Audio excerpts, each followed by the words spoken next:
Dear students, ये question अभी ओम प्रकाश ने सेंड किया था। और जैसा आपको पता होगा कि कल आपका सॉल्यूशन चैप्टर का टेस्ट है। तो इस क्वेश्चन में बेसिकली वैसा तो है कुछ नहीं है, बट क्वेश्चन की लैंग्वेज को थोड़ा सा घुमा दिया गया है। कोई इतना कॉम्प्लिकेटेड क्वेश्चन नहीं है और एनसीईआरटी का ही क्वेश्चन है। बेसिकली ये बोल रहा है कि calculate mass of A urea, है ना। मास ऑफ यूरिया पूछ रहा है कि कितना मास होगा यूरिया का required in making 2.5 kilogram of 0.2 molal aqueous solution. ठीक है, इसने सिंपल अगर मैं बताऊं, मेरे पास अगर मान के चलो एक बीकर है, यहाँ पे बोला कि मैंने मान के चलो एक बीकर मान लिया। इस बीकर के अंदर आपको भी पता है अगर ये सॉल्यूशन है तो इसमें क्या होगा, सॉल्यूट और सॉल्वेंट प्रेजेंट होगा। इसमें क्या प्रेजेंट होगा, सॉल्यूट प्रेजेंट होगा और क्या प्रेजेंट होगा यहाँ पर, सॉल्यूट भी प्रेजेंट होगा और सॉल्वेंट भी प्रेजेंट होगा। तो पहली बात तो यहाँ पे सॉल्यूट होगा और साथ में क्या मिलेगा मुझे, यहाँ पर सॉल्वेंट मिलेगा। ठीक है, और जो सॉल्यूट होगा यहाँ पर, अगर ये एक्वस सॉल्यूशन है तो जाहिर सी बात है सॉल्यूट इसमें यूरिया होगा और सॉल्वेंट क्या होगा, वाटर होगा। क्या होगा, वाटर होगा। अब जो ये लाइन बोली है इसने 0.25 मोलल एक्वस सॉल्यूशन, इस लाइन का मतलब क्या है, इस लाइन का मतलब ये है कि 0.5 मोलल का मतलब होता है मोललिटी, और मोललिटी क्या होता है, मोललिटी होता है अपने पास मोल्स ऑफ सॉल्यूट अपॉन के डब्लू सॉल्वेंट इन केजी।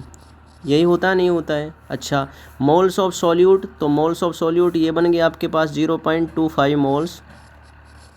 किसके अंदर प्रेजेंट होंगे बताओ, हाँ किसके अंदर प्रेजेंट होंगे, ये आपके प्रेजेंट होंगे moles of urea are present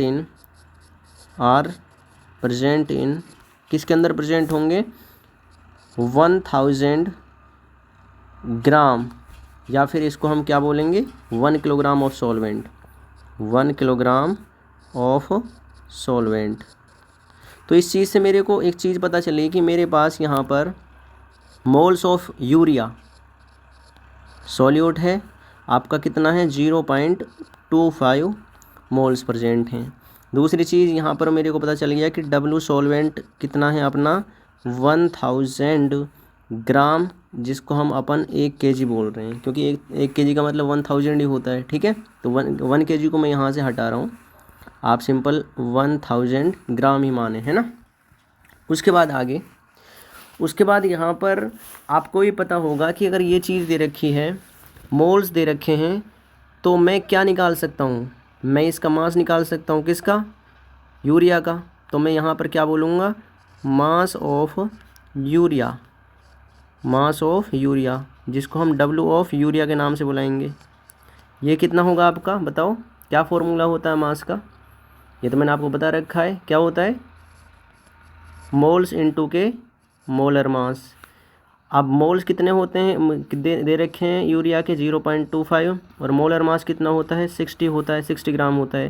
तो यहाँ से अपने पास कितने ग्राम आ गया, डब्लू सॉल्यूट यूरिया का 15 ग्राम आ गया। कितना आ गया भैया, 15 ग्राम आ चुका है।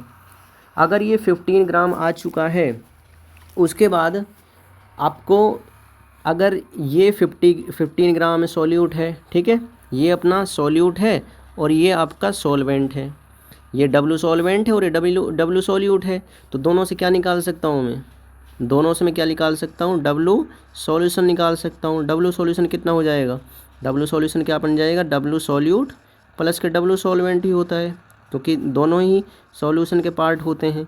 तो डब्लू सॉल्यूट यूरिया का कितना दे रखा आपके सामने, 15 ग्राम प्लस के डब्लू सॉल्वेंट 1 किलो, बोले तो 1000 ग्राम। तो यहाँ से मेरे को पता चल गया कि 1015 कितना, 1015 ग्राम क्या बन गया, डब्लू सॉल्यूशन बन चुका है। ठीक है, अब वेरी इंटरेस्टिंग चीज़ जो मैं बताने जा रहा हूँ भैया, मेरे को पता चला कि यहाँ पे इस सॉल्यूशन के अंदर जो टोटल वेट है सॉल्यूशन का वो 1015 है, जिसमें से 15 ग्राम यूरिया है और 1000 ग्राम पानी है, अगर एक कोई सॉल्यूशन है तो। वैसे सॉल्वेंट बताया नहीं है उसने कि सॉल्वेंट क्या है, बस सॉल्वेंट मैक्सिमम टाइम आपको यूरिया के संग आपको वाटर ही देखने को मिलता है। अब मेरे को पता चला कि अगर 1000, मेरे को पता चला यहाँ पर कि थोड़ा सा इसको इधर की साइड ले लेते हैं, यहाँ से ऐसे मेरे को पता चला कि 1015 ग्राम सॉल्यूशन है, 1015 ग्राम सॉल्यूशन है टोटल। उसके अंदर हमें ज़रूरत पड़ रही है, रिक्वायर्ड कितने की ज़रूरत पड़ रही है, 15 ग्राम यूरिया की ज़रूरत पड़ रही है। पड़ रही है नहीं पड़ रही है, 15 ग्राम यूरिया की ज़रूरत पड़ रही है। वही तो पूछा इसने, बताओ 1 ग्राम सॉल्यूशन के लिए कितने यूरिया की रिक्वायरमेंट पड़ेगी, तो 15 डिवाइड बाई कितना, 1015 ग्राम की ज़रूरत पड़ेगी।